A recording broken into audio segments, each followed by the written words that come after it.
Viewer, tonight, it's personal. Something extremely troubling, dangerous, and malicious, like I said, has happened. Pakistan's terrorist machinery has targeted NDTV, targeted this show that you're watching, and attempted to trigger unrest in our country. On Tuesday, millions of you watched my interview right here on this show with former Army Chief General VP Malik. It was an interview about the new white-collar terror module that has been exposed in the wake of the Delhi Red Fort blast. Just 2 days later, this morning, Pakistani cyber-terrorists picked up that perfectly sober interview and deepfaked it. They twisted it. Take a look at this small deepfaked clip from that interview before I proceed. From a purely military perspective, I am a firm believer that the war against Pakistan is not a war based on nationalism or ethnicity or a creed. It's a purely religious war.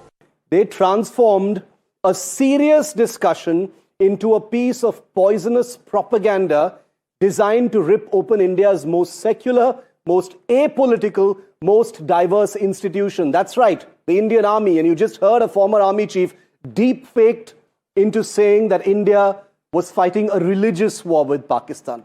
Now, in this malicious deepfake, the former army chief is shown saying that India's conflict with Pakistan is communal, that the Indian army must expel all non-Hindu soldiers, and that the forces can only be effective if they become a Sanatani-only institution. Let me be clear tonight.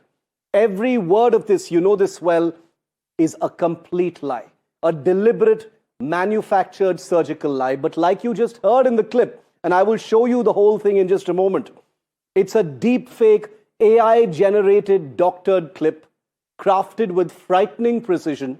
The cadence, the voice, the grain, the lip sync of the general, all engineered to bypass your skepticism and trigger your emotions, and more dangerously, to sow the seeds of religious discord in a force where every religion, every caste, every region stands shoulder to shoulder without any question.